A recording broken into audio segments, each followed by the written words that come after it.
नमस्कार।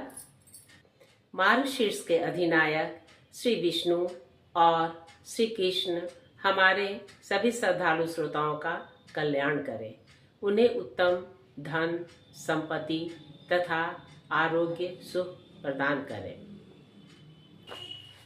दक्षिण भारत में बहुत से प्रसिद्ध संत हुए हैं, जिनमें से एक प्रमुख नाम श्री विष्णु चित्त जी का है। ये श्री रंगनाथ भगवान के बहुत बड़े भक्त थे। उठते जागते सोते समय वे रंगनाथ की ही ध्यान में भजन किया करते थे। श्री रंगनाथ भगवान विष्णु के विश्राम मुद्रा वाले स्वरूप है। इन्हें आदि शेष नाग पर लेटा हुआ दर्शाया जाता है। श्री विष्णु चित्त प्रातः ब्राह्म मुहूर्त में उठकर पुष्प वाटिका से सुंदर सुंदर फूलों का चयन कर भगवान के भजन गाते हुए पुष्पमाला बनाते थे और भक्ति भाव से भगवान को समर्पित करते थे। एक दिन वे अपनी दैनंदिनी के अनुसार ब्राह्म मुहूर्त में उठकर पुष्पों का चयन कर रहे थे। तभी उन्हें पुष्पों की लताओं की बीच से किसी नवजात शिशु के रोने की आवाज आई। वे समझ नहीं पाए। उन्होंने इधर उधर देखा तो बहुत प्रयत्न करने पर एक लता के बीच में एक नवजात शिशु लेटी हुई थी। वह बालिका थी। श्री विष्णु चित्त जी ने चारों तरफ देखा कि कौन इसे यहाँ छोड़ गया है। उन्होंने कई बार इधर उधर आवाज भी लगाई, कोई है, कोई है, कौन इस बालिका को यहाँ छोड़ गया है। फिर जब कोई नहीं मिला तो श्री विष्णु चित्त जी ने उस बालिका को उठाकर अपने सीने से लगाया और उसे मंदिर में श्री रंगनाथ स्वामी के चरणों में अर्पित कर दिया और कहा, हे प्रभु, यह आप ही की सेवा के लिए आई है, कृपया इसे अपने चरणों में स्थान दें। शिव प्रभु के विग्रह से आवाज आई, यह बालिका को तुम अपने पास रखो और इसका लालन पालन करो। इस बालिका का नाम कोदई रखो और अपनी पुत्री के भांति इसका लालन पालन करो। कोदई का अर्थ होता है पुष्प तुल्य, कमनीय। सयानी होने पर जब इस बालिका ने भगवान का प्रेम प्राप्त कर लिया तब इसका नाम आंडाल हो गया। भगवान के आदेशानुसार श्री विष्णु चित्त कन्या का पालन करने लगे। लड़की की वाणी खुली तो वह विष्णु के अतिरिक्त कुछ बोल ही नहीं सकती थी। वह वाटिका से सुगंधित पुष्प तोड़ती और हार गूंथकर भगवान को अर्पण करती। बड़ी होने पर भगवान श्री रंगनाथ को वह पति के रूप में भजने लगी। वह वाटिका से सुगंधित पुष्प तोड़ती और हार गूंथकर भगवान को अर्पण करती। बड़ी होने पर भगवान श्री रंगनाथ को वह पति के रूप में भजने लगी। अत्यंत सुंदर हार गूंथकर वह स्वयं पहन लेती और दर्पण के सामने खड़ी होकर अपना रूप देख देख कर कहती, क्या मेरा सौंदर्य मेरे प्रियतम को आकर्षित नहीं कर सकेगा। फिर वही माला वह भगवान को धारण कराने के लिए भेज देती। एक दिन पुजारी ने देखा माला के साथ बाल लगा हुआ है, इस कारण उसने माला वापस कर दी। दूसरे दिन भी पुजारी की शिकायत रही कि माला मुरझाई हुई है। विष्णु चित्त ने सोचा, अवश्य ही इसमें कोई कारण होना चाहिए। वे पता लगाने लगे। एक दिन उन्होंने अपनी लड़की को प्रभु को अर्पित की जाने वाली माला पहने दर्पण के सामने खड़ी देखा और सुना कि वह मन ही मन प्रभु से बात कर रही है। वे दौड़कर समीप गए और अपनी बेटी से कहा कि बेटी, तुम यह क्या कर रही हो। भगवान को अर्पित की जाने वाली वस्तु का स्वयं किसी भी प्रकार उपयोग नहीं करना चाहिए। और उस दिन उन्होंने नई माला बनाकर भगवान को पहनाई। किंतु उसी रात्रि में भगवान ने विष्णु चित्त को स्वप्न में कहा, मुझे आंडाल की धारण की हुई माला धारण करने में विशेष आनंद मिलता है, इसलिए मुझे वही चढ़ाया करो। अब विष्णु चित्त को निश्चय हो गया कि यह कोई अद्भुत बालिका है और वे उसकी पहनी हुई माला भगवान को पहनाने लगे। आंडाल की मधुर भाव की उपासना चरम सीमा पर पहुंच गई थी। वह शरीर से ऊपर उठी हुई थी।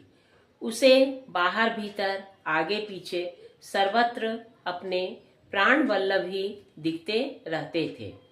शरीर से वह विष्णु चित्त की वाटिका में रहती, पर मन से वह वृंदावन में भगवान श्री कृष्ण की लीलाओं का दर्शन करती रहती। कभी कभी वियोग में बड़बड़ाने लगती। एक दिन वह अपने प्रियतम श्री रंगनाथ के विरह में अत्यंत व्याकुल हो गई। श्री रंगनाथ से मिलने के लिए वह अधीर थी।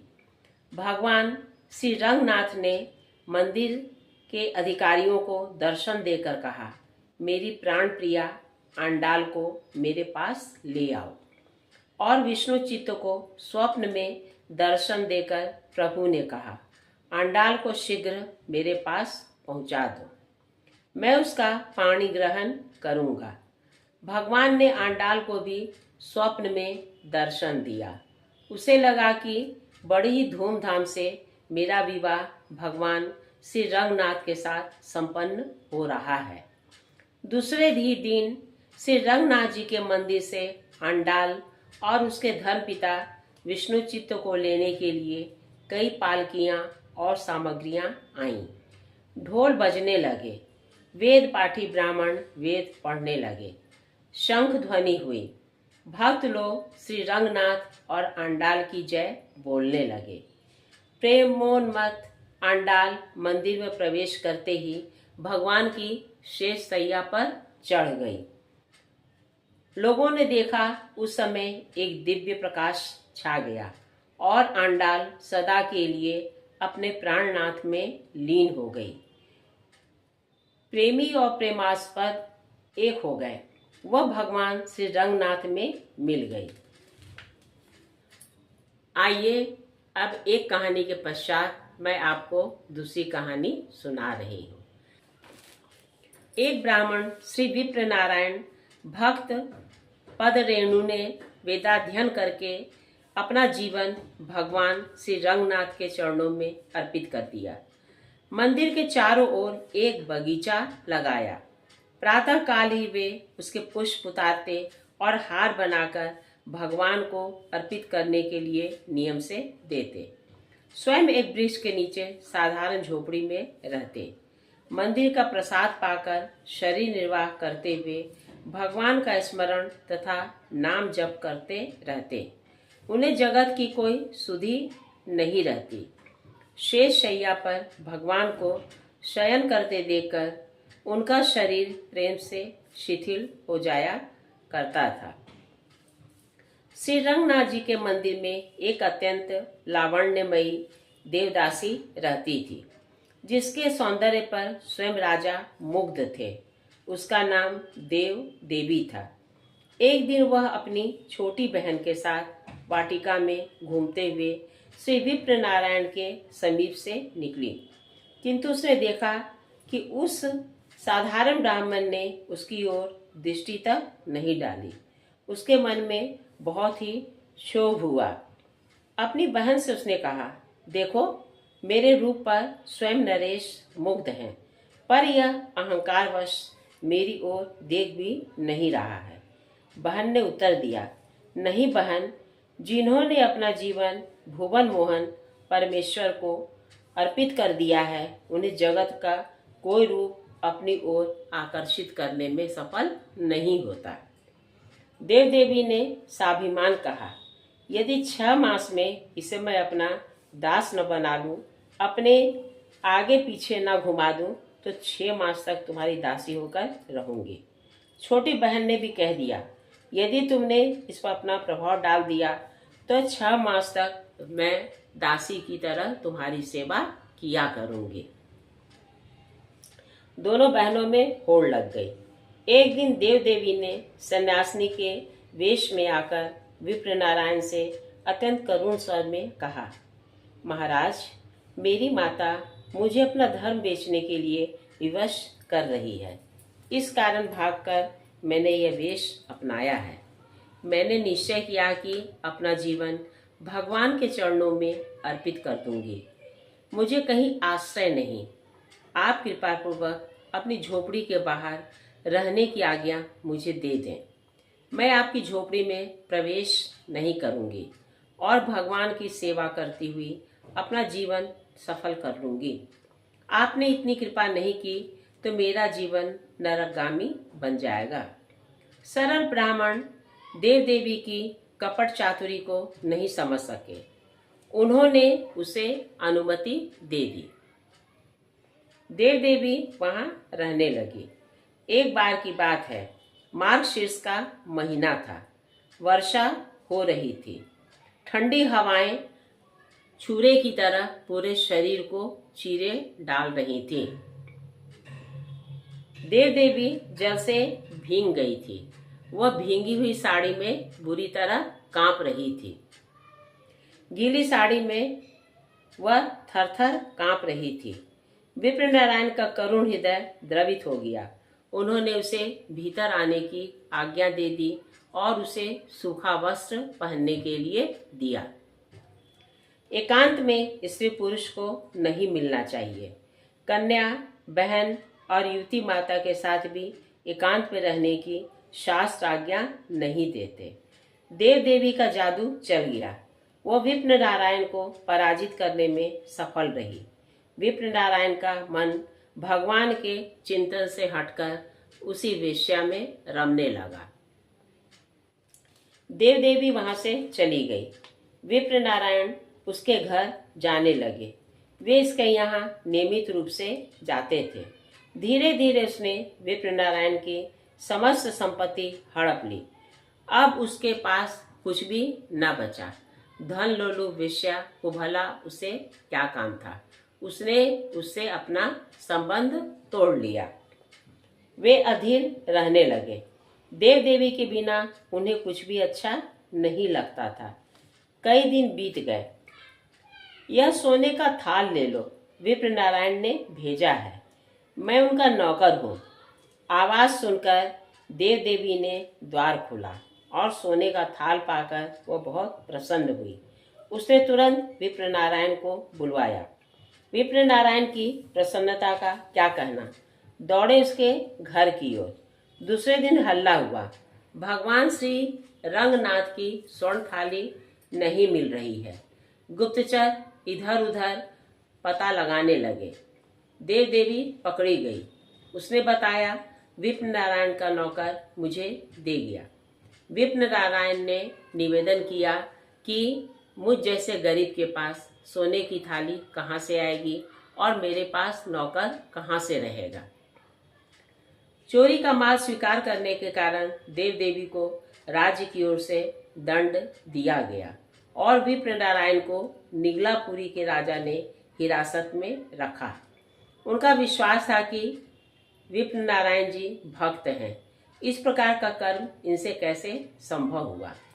राजा को रात्रि में स्वप्न आया। नौकर के वेश में देव देवी को थाली दे आने का काम मैंने किया था। विप्र नारायण बहक गया था। अब उसे मुक्त कर दो, जिससे जाकर मेरे भजन में लग सके। राजा ने सवेरे बड़े आदर से विप्र नारायण को छोड़ दिया। इस घटना से विप्र नारायण के ज्ञान के चक्षु खुल गए। उसका हृदय पश्चाताप से जल उठा। वे भगवान के चरणों में गिरकर रोने लगे। अत्यंत करुण शब्दों में उन्होंने कहा, प्रभु, मैं अत्यंत नीच और पतित हूँ। मैं अपने मार्ग से भटक गया हूँ। आपने मेरी रक्षा की। मैंने सदाचार को तिलांजलि दी और आपको भूल गया। बाजार की एक वेश्या के रूप जाल में उलझ गया। अपना विवेक और आपका भजन सब छोड़ दिया मैंने। प्रभु, तुम ही मेरे माता हो, तुम ही मेरे पिता हो, तुम ही मेरे रक्षक हो और तुम ही मेरे सर्वस्व हो। अब मुझे तुम्हारी कृपा के सिवा और किसी का भरोसा नहीं है। अब मुझे अपने चरणों में किसी भी प्रकार पृथक होने मत देना। नाथ विप नारायण जी रोते रहे, बहुत देर तक रोते रहे। उनका जीवन बदल गया। उन्होंने भक्त पद रेणु अपना नाम रखा। निरंतर वे भगवान के रूप का ध्यान कर और उनके नाम का जाप करते रहते थे। देव देवी को भी पाप से घृणा हो गई। वह अपनी सारी संपत्ति श्री रंगनाथ जी को भेंट करके उनकी सेवा में लग गई। इस प्रकार श्री भक्त पद रेणु और देव देवी दोनों का ही जीवन प्रभु पाद पद्मों में समर्पित होकर सफल हो गया।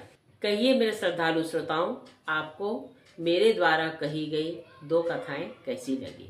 अगर अच्छी लगी है तो कृपया इसे लाइक और सब्सक्राइब कीजिएगा। नमस्कार।